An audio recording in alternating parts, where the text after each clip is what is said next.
Mas o interessante é que cada um destes elementos que estão, ou que estavam presentes dentro do tabernáculo, eles apontavam para Cristo.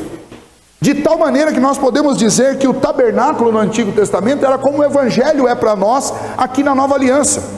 Porque tudo que acontecia e tudo que existia, desde o mobiliário, desde a maneira como estava dividido o tabernáculo da Antiga Aliança, tudo isso nos remete para Cristo.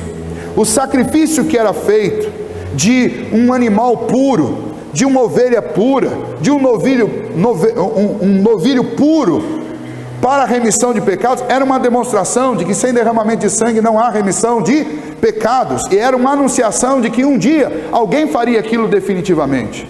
Quando nós entramos nesses lugares, como o lugar santo, onde os sacerdotes ficavam, nós encontramos ali aquela mesa com aqueles pães da propiciação. É uma demonstração clara de que pagamento precisa ser feito, e que só existe um, e o Novo Testamento vai nos completar esta mensagem que é apresentada através do Evangelho. Só existe um que definitivamente alimenta a nossa alma e paga o preço dos erros que nós cometemos, como nós acabamos de cantar. Este é Jesus Cristo. E quando se olhava para aquela mesa lá da propiciação, para um judeu, depois disso, ouvir o próprio Senhor Jesus dizendo: eu sou o pão da vida, fazia todo sentido, porque aquilo que Cristo é e aquilo que Cristo iria fazer já estava amplamente anunciado lá no Antigo Testamento. E é esta a intenção do autor, mostrar que aquilo que o Evangelho ensina sobre Cristo e sobre a nova aliança já estava publicado lá atrás. O próprio tabernáculo era, como ele diz aqui, uma parábola daquilo que o Evangelho é. Ou seja, de forma visual, de forma figurada, o Evangelho já tinha sido anunciado lá atrás.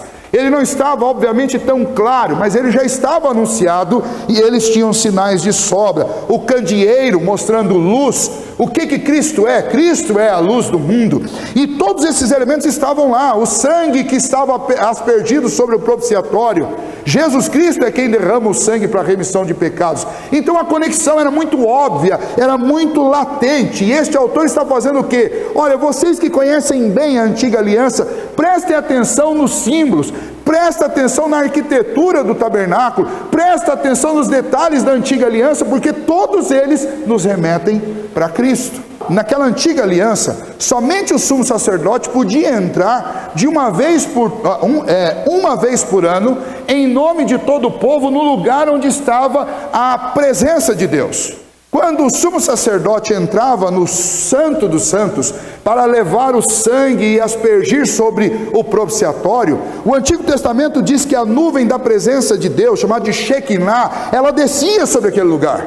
E apenas o sumo sacerdote, representando todo o povo, tinha acesso ao santo lugar. E este acesso era um acesso tão delicado, que no período antes do Novo Testamento, antes do Evangelho, o período que é chamado de período interbíblico, os sacerdotes criaram um sistema para preservar as suas próprias vidas e também para socorrer ou para poder tirar do Santo dos Santos um sumo sacerdote que entrasse lá de maneira indevida. Então eles colocaram um monte de sininhos na roupa do sumo sacerdote e amarravam ele por um gancho nas costas, não uma corda. Então os sumos sacerdotes que ficavam no santo lugar, na parte do meio, eles ficavam segurando aquela corda e o sumo sacerdote entrava no Santo dos Santos. Enquanto os sininhos estavam fazendo barulho, eles sabiam que estava tudo bem, que o sumo sacerdote estava bem lá dentro. Mas quando ficava em silêncio, eles já imaginavam que alguma coisa tinha acontecido com o sumo sacerdote. E possivelmente ele entrou de maneira indevida no lugar santo, e a presença do Senhor naquele lugar, o Shekinah, fulminou na presença do Senhor. Então eles puxavam com a corda, porque se eles entrassem eles morreriam também. Então o que o autor da carta aos Hebreus está dizendo: olha, o caminho para o Santo dos Santos, o caminho para a presença de Deus ainda não estava aberto. É um caminho delicado, é um caminho difícil, é um caminho perigoso. Até aqueles que são autorizados para entrar lá, eles correm o risco de perder as suas vidas. Em outras palavras, o caminho para a presença de Deus é inacessível. E o autor desta carta está dizendo: olha, vocês que estão sendo tentados a voltar no judaísmo, vocês estão sendo tentados a voltar a um momento da história do povo de Deus em que não havia um acesso aberto direto à presença de Deus. Quando nós lemos no Evangelho a respeito da morte do Senhor Jesus, diz que quando ele morreu, o véu, e aí você vai lembrar o que é o véu. Lembra que o véu divide o átrio do santo lugar e o santo lugar do santo dos santos. O texto diz que o véu do templo se rasgou de alto a baixo. Significa, acabou essa separação entre você e o lugar onde Deus está. Um novo e vivo caminho foi aberto. O caminho se auto-identifica. O próprio Senhor Jesus diz: eu sou o caminho, a verdade e a vida. Ninguém vem ao Pai se não for por mim. Você não precisa mais de sumo sacerdote. Você só precisa de um único representante diante de Deus, e o nome dele é Jesus Cristo. E aí, para os hebreus, se vocês gostam tanto da expressão sumo sacerdote, então sirvam de coração ao sumo sacerdote que realmente realiza uma mediação por vocês eficiente. O nome dele é Jesus. Vocês não podem voltar à antiga aliança, porque lá naquela antiga aliança vocês dependiam de um sumo sacerdote que uma vez no ano entrava, não sem sangue, não sem levar consigo sangue por seus próprios pecados e pelo pecado do povo, uma vez por ano, e ainda assim corria o risco de morrer. Agora não, nós podemos falar com Deus, nós podemos orar, nós podemos colocar as nossas necessidades diante de Deus, nós podemos viver na presença de Deus, porque um caminho foi aberto por Cristo. É isso que ele está dizendo. Agora, quando você tenta reinstituir aquele sistema da antiga aliança, você está erguendo o que separa você de Deus. Em outras palavras, ele está dizendo: hoje não são os teus erros que te separam de Deus. O que te separa de Deus é você tentar levantar o sistema da antiga aliança. Isso te separa de Deus. E então, ele não só diz que aquele caminho não acessava Deus, porque era um caminho dificultoso e um caminho complexo e um caminho insuficiente, como ele diz também que aqueles sacrifícios não purificavam. Vejam só, era sangue de animal, e era sangue que precisava ser, no caso dos sacerdotes que lidavam com as famílias diariamente sacrifício era oferecido, diariamente os pais de família levavam lá animais e sacrificavam por suas casas. Uma vez por ano o sumo sacerdote fazia sacrifício e oferecia sacrifício e aspergia sangue sobre o propiciatório por todo o povo. Mas você já imaginou você viver assim? Você saber que você tem que separar diariamente, semanalmente um animal para levar ao templo e para que ele seja imolado e para que o seu sacrifício seja feito para que você sinta o perdão de Deus. Nós oramos aqui há pouco, no início do culto, pedindo o perdão dos pecados e temos a certeza que o Senhor nos perdoa. O acesso é livre e o seu acesso é gracioso na presença de Deus. Mas aquele sistema da antiga aliança não tinha um acesso livre e os sacrifícios não eram suficientes. Ainda olhando aí a partir do versículo 9 agora e o versículo 10, eram ordenanças tão somente externas. Ou seja, o que significa? Todo este cerimonial, ele era um cerimonial externo, era uma coisa feita fora do coração. E por isso ela não aperfeiçoava ninguém. Porque eu podia chegar lá e cumprir todo aquele rito cerimonial, aquela coisa religiosa, todos aqueles atos litúrgicos, sem que isso, entretanto, se envolvesse ou tocasse de forma definitiva o meu coração. Era algo que estava do lado de fora, eram regras externas. Não santificava o coração, de maneira alguma, não santificava e não transformava a alma de ninguém. Aonde é que o Senhor opera verdadeiramente nos homens? É no coração. Todo rigor com coisas externas, com ordenanças externas, não tem valor algum contra pecados elementares, como questões como sexualidade, por exemplo. E o apóstolo Paulo fala sobre isso. Fala assim: olha, todo rigor ascético seu para viver uma vida santa não tem poder algum para livrar sua mente da sensualidade. Ou seja, todo esse rigor deste cerimonial era externo, não produzia mudança interna no coração de ninguém. Já aquilo que nós temos na nova aliança é algo que é produzido de dentro para fora. Enquanto aqueles que estavam na velha aliança ouviram da boca do Senhor Jesus que não é o que sai da boca, não é o que entra na boca do homem que o contamina, mas sim o que sai. Na nova aliança nós temos que o Senhor opera uma obra em nosso coração. O Espírito Santo de Deus, ele habita em nosso coração, em nosso espírito, e lá dentro testifica que somos filhos de Deus. É o Senhor que nos inclina para as coisas do céu. Ou seja, uma diferença imensa, e é isso que o autor está colocando. Vocês estavam na antiga aliança e vocês não devem voltar para lá, porque o caminho não era acessível a Deus, porque o sacrifício era ineficaz, porque tudo que você tinha lá eram ordenanças externas, não produzia mudança interna, e por fim, tudo aquilo era provisório. Provisório, está aí, você pode ver, é uma parábola provisória, é uma parábola das coisas que agora são reais, é o que o autor está dizendo, é parábola daquilo que agora está acontecendo no presente. Ou seja, trocar o que vocês têm hoje por aquilo que estava antes de Cristo, é trocar o definitivo pelo provisório. Jesus trouxe a verdadeira reforma para a aliança. Jesus trouxe a verdadeira reforma para a adoração a Ele, para a verdadeira religião. Ele nos deu vida, Ele é o verdadeiro sacrifício, Ele derramou o sangue dele lá na cruz, e nós devemos considerar isso, e nós devemos lembrar disso.